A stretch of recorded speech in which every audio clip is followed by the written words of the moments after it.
Hello everyone, আমরা এই ভিডিওতে প্রজেক্টের যাবতীয় যে সেটিং এবং এনভায়রনমেন্টগুলো সেট আপ করে নেব। ফার্স্টে আমাদের ইনশিওর হয়ে নিতে হবে আমাদের পিসিতে নোড এবং এনপিএম সেট আপ করা আছে।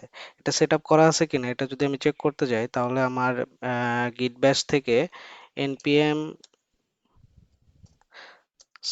/v দিলে npm এর ভার্সন দেখাবে, এবং আমি যদি এখান থেকে নোডের ভার্সন দেখতে চাই, দেন নোড/ভি দিলে নোডের ভার্সন দেখাবে।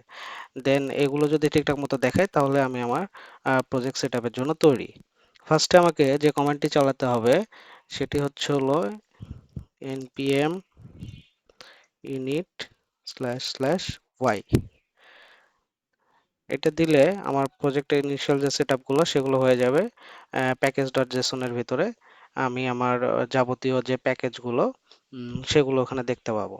তো আমি এখানে ইউজ করব আমার প্রজেক্টের জন্য যে আইডিএমটা ইউজ করব সেটা হলো ভিএস কোড। সো আমি আমার প্রজেক্টটা যদি ভিএস কোড ওপেন করি, কোড ডট,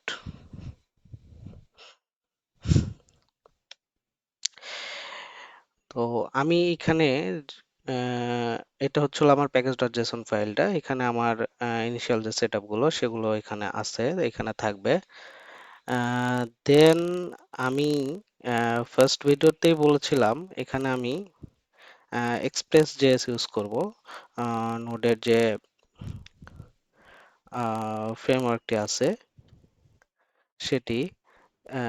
সো এখন যদি আমি আমার প্রজেক্টে এক্সপ্রেসটি অ্যাড করতে চাই, তাহলে আমাকে যে কমান্ডটি চালাতে হবে সেটি হলো npm i/save express। সো এক্সপ্রেসটি ইনস্টল হবে এবং আমার এই প্যাকেজ.json এর ডিপেন্ডেন্সিতে এক্সপ্রেসটির ভার্সন দেখাবে। এই যে ডিপেন্ডেন্সিসে আমার এক্সপ্রেসের যে ভার্সনটি এখন আছে, ইনস্টল হলো, সে ভার্সনটি দেখাচ্ছে, এবং নোড মডিউলসে অনেক কিছু এখানে অ্যাড হয়েছে। সো এখন আমি আহ, আমার সার্ভারটা এখানে হলো ক্রিয়েট করব।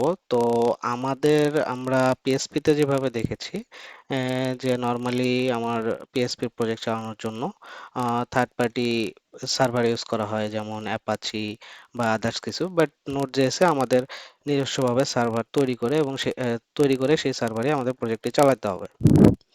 তো ফার্স্টে আমি একটি ফোল্ডার নিচ্ছি, server.js। এখানে আমি আমার সার্ভারটা ডিফাইন করব। এরপরে আমি আরেকটি ফাইল নিচ্ছি, নাম app.js। এটা হলো আমার এক্সপ্রেস অ্যাপ্লিকেশনের এন্ট্রি পয়েন্ট। সো এটা হয়ে গেল। এরপরে আহ, এরপরে আমি এখানে বলেছিলাম যে সিকুয়েলাইজটা ইউজ করব। সিকুয়েলাইজটা হলো একটি ওআরএম, অবজেক্ট রিলেশনাল ম্যাপিং, যেখানে আমরা কোয়েরি রান করতে পারবো উইদাউট রাইটিং এনি এসকিউএল। আমাদের এখানে কোনো এসকিউএল লিখতে হবে না। সো এটা অনেক ইজিয়ার এবং ফাস্টার, যার কারণে আমি এখানে সিকুয়েলাইজারটা ইউজ করব। সো আমি যদি এখানে সিকুয়েলাইজারটা অ্যাড করতে চাই, তাহলে আমাকে যে কমান্ডটি চালাতে হবে সেটি হলো npm i/save sequelize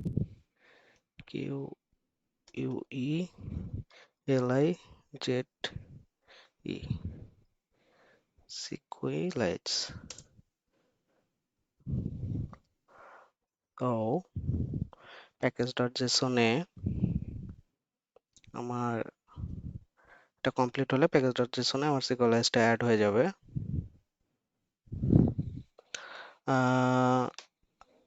সিকুয়েলাইজটা অ্যাড হয়ে গেল। এখন আমি ট্রাই করব সিকুয়েলাইজটা ইনিশিয়ালাইজ করার জন্য। সো আমি যদি সিকুয়েলাইজটা ইনিশিয়ালাইজ করতে যাই, তাহলে আমার যে কমান্ডটি চালাতে হবে সেটি হলো সিকুয়েলাইজ কিউ UELIJET সিকোয়ালাইজ ইনিট, যেভাবে আমার npm init দিয়েছিলাম সেভাবে সিকোয়ালাইজটা আমি ইনিট করলাম। দেন এখানে দেখতে পাচ্ছেন কিছু ফোল্ডার অ্যাড হলো, যেমন config.json এর ভিতরে আমার ডাটাবেজের যে ক্রেডেনশিয়াল গুলো সেগুলো থাকবে। এখান থেকে আমরা ডাটাবেসটা কানেক্ট করব। দেন আমরা যদি কোনো মাইগ্রেশন করি, অবশ্যই মাইগ্রেশন করব, মাইগ্রেশনের যে ফাইলগুলো হবে সেগুলো এখানে অ্যাড হবে। দেন এই মডেলসের ভিতরে আমরা আমাদের যে টেবিলগুলো ইউজ করব সেগুলো হচ্ছিল এই মডেলসের ভিতরে থাকবে। দেন এখানে সিডার্স নামে একটা ফোল্ডার অ্যাড হলো। আহ, এখন আমরা আসলে আমাদের প্রজেক্ট চালানোর জন্য বা প্রজেক্টটা রান করার জন্য মোটামুটি সবকিছুই সেট আপ করে নিয়েছি। নেক্সট ভিডিওতে আমরা কিছু কন্ট্রোলার এবং রাউট অ্যাড করব। তার আগে আমি একটা ছোট্ট কাজ করে নিতে চাই। এখানে npm আমার কিছু প্যাকেজ লাগবে, সেগুলো আমি এই ভিডিওতে অ্যাড করে নেই। এগুলো কেন লাগছে এগুলো আমি নেক্সট ভিডিওতে এক্সপ্লেন করব। আপাতত এগুলো অ্যাড করে নেই।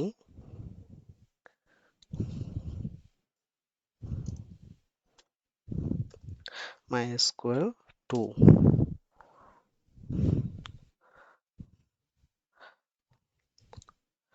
সো দেখা হচ্ছে নেক্সট ভিডিওতে।